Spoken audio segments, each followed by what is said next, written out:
Chers enseignants, enseignantes et élèves francophones et francophiles, salut et bienvenue à la revue de l'école du dimanche des adultes, édition 2022-2023. Nous vous remercions pour l'écoute de nos précédentes revues de l'école du dimanche des adultes et même des jeunes. Aidez-nous à toucher plus d'enseignants et d'élèves cette année. Vous pouvez aussi nous aider à aimer et abonnez-vous à cette chaîne YouTube. Merci et que Dieu vous bénisse au nom de Jésus-Christ. Amen. Je demeure votre hôte et frère, pasteur Paul Ézéchiel. Par la grâce de Dieu, aujourd'hui nous allons étudier dans le manuel de l'école du dimanche des adultes la leçon. Nous allons réviser la leçon 11 qui sera enseignée le dimanche 13 novembre 2022. Et le titre de la leçon, c'est l'efficacité de la parole. L'efficacité de la parole. Dans le manuel des jeunes gens qu'ils ont étudié la semaine passée, cette même leçon est intitulée l'écriture. L'écriture. En prière d'ouverture, prions. Père, enseigne-moi ce que ta parole peut accomplir au nom de Jésus-Christ. Père, enseigne-moi ce que ta parole peut accomplir au nom de Jésus-Christ. Au nom de Jésus-Christ, nous avons prié. En connaissance préalable, l'enseignant doit revoir la leçon de la semaine précédente en posant des questions aux élèves sur le titre de la leçon, sur le verset à mémoriser, sur le passage biblique et sur ce qu'ils ont retenu de la grande ligne 1 et de la grande ligne 2 et même de la conclusion. En leçon d'aujourd'hui et en ouverture, nous avons le passage biblique qui est tiré de Jean 2, 1 à 5. Jean 2, 1 à 5. Mais dans Jean 2, 1 à 11, il s'agit des noces à Cana en Galilée. Les noces à Cana en Galilée. Jean 2, 1 à 5. 3 jours après, il y eut des noces à Cana en Galilée. La mère de Jésus était là, et Jésus fut aussi invité aux noces avec ses disciples. Le vin ayant manqué, la mère de Jésus lui dit, « Ils n'ont plus de vin. » Jésus lui répondit, « Femme, qu'y a-t-il entre moi et toi? Mon heure n'est pas encore venue. » Sa mère dit au serviteur, « Faites ce qu'il vous dira. » Faites ce qu'il vous dira. Un verset à mémoriser dans cette leçon 11, il est tiré du livre d'Hébreux 4.12. Hébreux 4.12. Dans ce même Hébreux 4.12, voici ce que la parole de Dieu dit. « Car la parole de Dieu est vivante et efficace, plus tranchante qu'une épée quelconque à 2 tranchants, pénétrante jusqu'à partager âme et esprit, jointure et moelle. Elle juge les sentiments et les pensées du cœur. » Hébreux 4.12. Car la parole de Dieu est vivante, elle n'est pas morte, et efficace, elle n'est pas faible, elle est puissante, plus tranchante qu'une épée quelconque à 2 tranchants, pénétrante jusqu'à partager âme et esprit, jointure et moelle. Elle juge les sentiments et les pensées du cœur. Hébreux 4, 12. Du livre du verset 1 à 13, il s'agit, Dieu promet le repos au peuple de Dieu.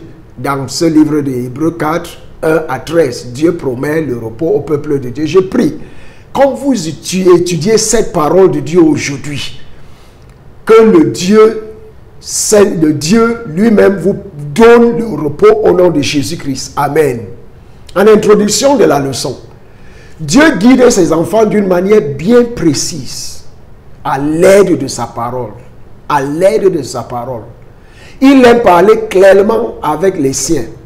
Mais lorsqu'il parle en code ou utilise des signes et des symboles, il est important que les destinataires de ces messages reviennent pour en demander la signification. Sinon, le but de la communication n'est pas atteint. Lorsque nous connaissons le but de la parole de Dieu, rien ne peut empêcher son accomplissement. Dieu soit loué au nom de Jésus-Christ. Dans le journal de l'enseignant, cette partie n'est pas à enseigner, lors de la classe. C'est le journal de l'enseignant. C'est à être étudié en profondeur lors de la revue de l'école du dimanche par les enseignants, que ce soit le jeudi, le vendredi ou le samedi. Un objectif de la leçon. Qu'est-ce que l'objectif de cette leçon? Nous voulons enseigner aux élèves la signification de la parole de Dieu. Un objectif d'enseignement. À la fin de cette leçon, après que les enseignants aient enseigné les élèves devraient être capables de comprendre pourquoi Dieu nous envoie sa parole. De savoir que la parole de Dieu est précise et qu'elle a un délai. En C, d'apprendre que la parole de Dieu doit remplir son objectif. En D, d'apprendre qu'il est dangereux de ne pas agir sur la parole de Dieu à temps.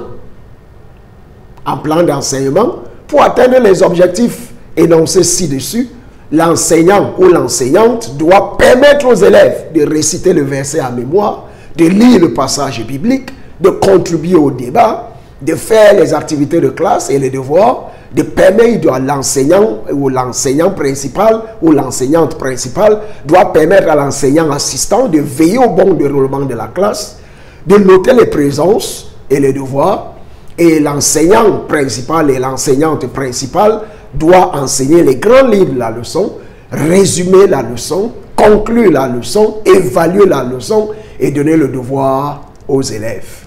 Que Dieu nous bénisse comme nous allons dans le plein du sujet d'étude maintenant au nom de Jésus-Christ. En revue du passage biblique, ça c'est la partie à laquelle dans Jean 2, 1 à 5, les enseignants doivent s'asseoir.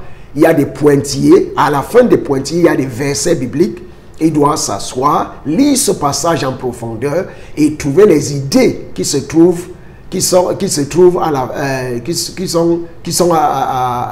dans les versets mentionnés à la fin des pointillés. Et maintenant, remplacer les pointillés avec les idées du verset. En méthode d'enseignement, la méthode d'enseignement est la méthode d'enseignement magistrale. Comme nous l'avons toujours dit, la méthode d'enseignement, il faut qu'elle soit interactive, qu'elle soit participative. Faites à ce que les élèves disent et font beaucoup de choses, plusieurs choses lors de l'enseignement pour qu'ils puissent retenir au moins 90% de ce qu'ils disent et font. Que Dieu nous donne la grâce et la sagesse de le faire au nom de Jésus-Christ. En gestion du temps, l'enseignant doit utiliser le temps d'enseignement pour une leçon ayant 2 grandes lignes. Cette leçon a 2 grandes lignes et nous utiliserons le temps d'enseignement alloué à une leçon qui a 2 grandes lignes. Grande ligne de la leçon 1, la parole a un but. La parole a un but. Dieu ne fait rien sans but. La parole a un but. Dieu envoie sa parole pour un but précis. Elle vient pour répondre à des besoins.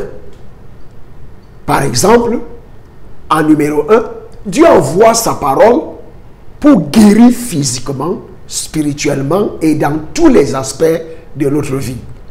Par exemple, dans le psaume 107, 20, psaume 107, 20, la Bible dit, il envoya sa parole et les guérit. Il les fit échapper de la fosse. J'envoie la parole de Dieu selon psaume 107, 20. À vous qui m'écoutez et qui me regardez maintenant, quelqu'un n'importe quelle personne qui a une maladie à l'heure actuelle, recevez votre guérison maintenant au nom de Jésus-Christ. Il les fit échapper. Je ne sais pas la fosse dans laquelle vous vous trouvez à l'heure actuelle. Par la puissance, l'efficacité de la parole dans psaume 107, 20. Échapper à la fosse maintenant au nom de Jésus-Christ. Amen. En point 2. Dieu envoie sa parole pour délivrer de la détresse, des dangers et de la mort. Et je prie que ceci soit votre partage au nom de Jésus-Christ. Je prie que ce soit votre partage au nom de Jésus-Christ. Dans le même psaume 107, 20, la Bible dit, il envoya sa parole et les guérit. Point B, il les fit échapper de la fosse. Il les fit échapper de la fosse. J'ai pris que celui qui se trouve dans la détresse, les dangers et la mort à l'heure actuelle, que le psaume 107:20 les délivre et les fasse échapper de la fosse, de la mort, des dangers, de la détresse, et au nom de Jésus-Christ. Amen. En point 3, Dieu envoie sa parole pour nous libérer des liens sataniques et de l'auto-indulgence. Dans le livre de Jean 8, 32, la Bible dit, vous connaîtrez la vérité et la vérité vous affranchira. Mais sachez que c'est la vérité que vous connaissez et que vous mettez en pratique qui vous affranchira. Si vous connaissez la vérité et vous ne la mettez pas en pratique, vous ne serez pas affranchis. Et je prie que Dieu vous donne la grâce de connaître la vérité, de la mettre en pratique et qu'elle vous affranchisse de tous les liens sataniques et de l'auto-indulgence au nom de Jésus-Christ. Amen. En Jean 8:36, la Bible dit, si donc le Fils vous affranchit, il a la puissance de pouvoir nous affranchir, vous serez réellement libre. Je ne sais pas dans quel emprisonnement, dans quelle prison vous vous trouvez à l'heure actuelle, prison spirituelle, mentale, morale, financière, psychologique. Je prie que le Seigneur Jésus, le Fils Seigneur Jésus vous affranchisse maintenant au nom de Jésus-Christ et que vous soyez réellement libre au nom de Jésus-Christ. Amen. En point 4, Dieu envoie sa parole pour bénir et gérer les frustrations, les échecs, etc. En Luc 5:4, mais dans Luc 5:1-11, il s'agit de l'expédition de pêche de Simon-Pierre. Et là où il a passé toute la nuit à pêcher, il n'a pas pu attraper un simple poisson. Mais Jésus est venu, il lui a demandé de pouvoir utiliser sa barque et lui a dit, après avoir utilisé sa barque, son avis, dans Luc 5:4, la Bible dit, lorsqu'il eut cessé de parler, ça c'est Jésus qui a cessé de parler, il dit à Simon, avance en pleine eau et jetez vos filets pour pêcher. Et là, le miracle était immédiat, instantané. Il a vraiment attrapé des poissons que son navire était plein et commençait à s'écouler. Alors qu'il a eu appelé à ses collègues, pêcheurs pour qu'ils puissent venir l'aider à tirer les filets qui étaient remplis de poissons. En point 5, Dieu envoie sa parole pour sauver du péché et de ses conséquences. Quelles sont les conséquences du péché? Les conséquences du péché, c'est la mort. Romains 6:23. C'est la mort. Le psaume 119, verset 9 dit, comment le jeune homme rendra-t-il pur son sentier? En se dirigeant d'après ta parole. En verset 11 du même psaume 119, je serre ta parole dans mon cœur afin de ne pas pécher contre toi. Tant que vous ne serrez pas la parole de Dieu dans votre cœur, vous continuerez à succomber et à tomber dans le péché. Par exemple, si la Bible, le verset biblique qui dit tu ne tueras point, tu ne voleras point, ne se trouve pas dans votre cœur, n'est pas serré dans votre cœur, vous continuerez à tuer et vous continuerez à voler. Je prie que ce ne soit pas votre partage au nom de Jésus-Christ. En point 6, Dieu envoie sa parole pour guider et montrer le chemin. Dieu envoie sa parole pour guider et montrer le chemin. Dans le psaume 119, verset 105, psaume 119, verset 105, ta parole est une lampe à mes pieds et la lumière sur mon sentier. Ta parole est une lampe à mes pieds et une lumière sur mon sentier. En point 7, Dieu envoie sa parole pour nous réconforter et nous encourager. Et pour nous réconforter et nous encourager. Dans le psaume, dans Josué 1:3 et le verset 6, la Bible Josué 1:3 dit d'abord, tout lieu que foulera la plante de votre pied, je vous le donne. Comme je l'ai dit à Moïse, je prie que ce soit votre partage au nom de Jésus-Christ. Dans Josué 1:5-6, la Bible dit, nul ne tiendra devant toi tant que tu vivras. Amen. Je serai avec toi. Amen. Comme j'ai été avec Moïse. Amen. Je ne te délaisserai point. Amen. Je ne t'abandonnerai point. Je prie que ce soit votre partage au nom de Jésus-Christ. Fortifie-toi et prends courage, car c'est toi qui mettras ce peuple en possession du pays que j'ai juré à leur père de leur donner. Amen. Dieu envoie sa parole pour nous protéger. Dans le psaume 91, 1 à 12, psaume 91, 1 à 12, la Bible dit, car il ordonnera à ses anges de te garder dans toutes tes voies. Ils te porteront sur les mains, de peur que ton pied ne heurte contre une pierre. Amen. Dans le psaume 105, 14 à 15, psaume 105, 14 à 15, la Bible dit, mais il ne permit à personne de les opprimer, et il châtia des rois à cause d'eux. Ne touchez pas à mes oins, et ne faites pas de mal à mes prophètes. Amen. Dans le point 9, Dieu envoie sa parole pour nous instruire. Dans Josué 1.8, Josué 1.8, la Bible dit que ce livre de la loi, c'est-à-dire la Bible, ne s'éloigne point de ta bouche. Médite-le jour et nuit pour agir fidèlement selon tout ce qui est écrit. Car c'est alors que tu auras du succès dans tes entreprises. C'est alors que tu réussiras. Vous êtes à la recette de la réussite. Lisez la parole de Dieu. Il y a 5 choses que vous pouvez faire avec la parole de Dieu. Lisez-la, écoutez-la, méditez sur elle, mémorisez-la, mettez-la en pratique, enseignez aux autres cette même parole de Dieu pour qu'ils puissent être bénis et réussir dans toutes leurs entreprises. Que Dieu vous bénisse au nom de Jésus-Christ. Amen. Dans Proverbe 1.10, la Bible dit, Proverbe 1.10, mon fils, si des pécheurs veulent te séduire, ne te laisse. Dieu envoie sa parole pour nous instruire. Dans Josué 1.8, Josué 1.8, 3. Dans Josué 1.8, Josué 1.8, la Bible dit que ce livre de la loi ne s'éloigne pas de ta bouche. Médite-le jour et nuit pour agir fidèlement selon tout ce qui y est écrit. Car c'est alors que tu auras du succès dans tes entreprises. C'est alors que tu réussiras. Chers frères et sœurs, la parole de Dieu peut vous faire réussir dans toutes vos entreprises. Pourvu que vous l'étudiez, la lisez, l'écoutez, l'étudiez, mémorisez et méditez sur elle. En Proverbe 1.10, la Bible dit, Proverbe 1.10, mon fils, si des pécheurs veulent te séduire, ne te laisse pas gagner. Si des pécheurs veulent te séduire, ne te laisse pas gagner. En point 10, Dieu envoie sa parole pour nous corriger. Dieu envoie sa parole pour nous corriger. Dans Proverbe 3, 1 à 12, Proverbe 3, 1 à 12, la Bible dit, mon fils, ne méprise pas la correction de l'Éternel. Et ne t'effraie pas point de ses châtiments, car l'Éternel châtie celui qu'il aime, comme un père l'enfant qu'il chérit.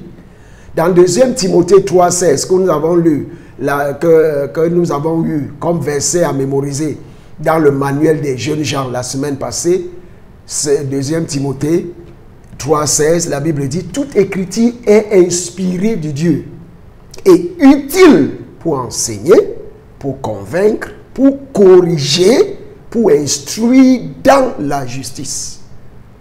En activité de classe 1, les élèves doivent mentionner des exemples de la façon dont la parole de Dieu leur est parvenue directement au cours d'une phase particulière de leur vie. En grande ligne de leçon 2, la parole est spécifique et limitée dans le temps. La parole est spécifique et limitée dans le temps. En point A, la parole de Dieu instruit sur ce qu'il faut faire et comment le faire. La parole de Dieu instruit sur ce qu'il faut faire et comment le faire. Dans Jean 2, 5 à 8, Jean 2, 5 à 8, La Bible dit dans le verset 5, sa mère dit au serviteur, faites ce qu'il vous dira. Faites ce que la parole vous dit de faire. Dans le verset 6, or, il y avait là 6 vases de pierre destinés aux purifications des Juifs et contenant chacun 2 ou 3 mesures. Verset 7, Jésus leur dit, remplissez d'eau ces vases. Et il les remplit jusqu'au bord. Puisez maintenant, leur dit-il, et portez-en à l'ordonnateur du repas. Et ils emportèrent. Et ils eurent à la fin de ces noces, ils eurent le meilleur vin, comme la Bible le dit. En point B, la parole de Dieu a été envoyée pour un but très spécifique à certains personnages dans la Bible. En point 1, la parole de Dieu a été envoyée pour un but très spécifique à Pierre. Dans Luc 5,4. Luc 5,4, lorsqu'il eut cessé de parler, c'est-à-dire Jésus, il dit à Simon-Pierre, avance en pleine eau et jetez vos filets pour pêcher. Il a écouté, il a obéi à la parole de Dieu et il a eu une saisie extraordinaire, massive de poissons, après avoir passé toute la nuit à se gosiller, à ne rien attraper. La parole de Dieu a été envoyée pour un but très spécifique à Josué. Dans Josué 1.3, Josué 1.3.2, tout lieu que foulera la plante de votre pied, je vous le donne, comme je l'ai dit à Moïse, que ce soit votre partage au nom de Jésus-Christ. Dans le point 3, Jonas, dans Jonas 1, Jonas 1, verset 1 à 2, la parole de l'Éternel fut adressée à Jonas, fils d'Amitai, en ces mots, lève-toi, va, parole spécifique, instruction spécifique, ordre spécifique, va à Ninive, la grande ville, et crie contre les va prêcher contre elle, car sa méchanceté est montée jusqu'à moi. La parole spécifique de Dieu a été envoyée aux disciples aussi dans Marc 16.15. Marc 16.15, la Bible dit, puis il leur dit, allez par tout le monde et prêchez la bonne nouvelle à toute la création. En point C, alors que certains ont obéi à la parole de Dieu, d'autres ont désobéi, mais avec des conséquences désastreuses. C'est par exemple le cas de Jonas. Dans Jonas 1.3, la Bible dit, et Jonas se leva pour s'enfuir à Tarsis. Loin de la face de l'Éternel, il descendit à Jaffo et il trouva un navire qui allait à Tarsis. Il paya le prix du transport et s'embarqua pour aller avec les passagers à Tarsis, loin de la face de l'Éternel. En verset 12, Jonas 1.12, il leur répondit, prenez-moi et jetez-moi dans la mer, et la mer se calmera envers vous, car je sais que c'est moi qui attire sur vous cette grande tempête. La parole de Dieu doit accomplir le but conformément à son plan. Dans le livre de Matthieu 5.18, Matthieu 5.18, la Bible dit, car je vous le dis en vérité, tant que le ciel et la terre ne passeront point, là et il ne disparaîtra pas de la loi un seul iota ou un seul trait de l'être jusqu'à ce que tout soit arrivé.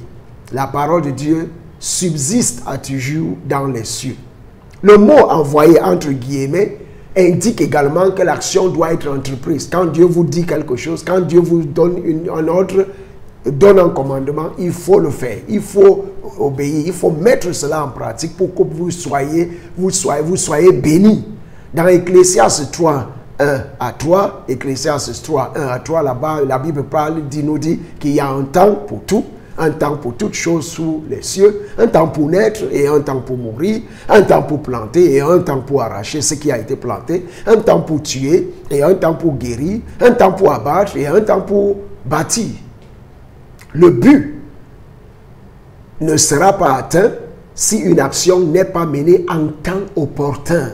Le but ne sera pas atteint si une action n'est pas menée en temps opportun.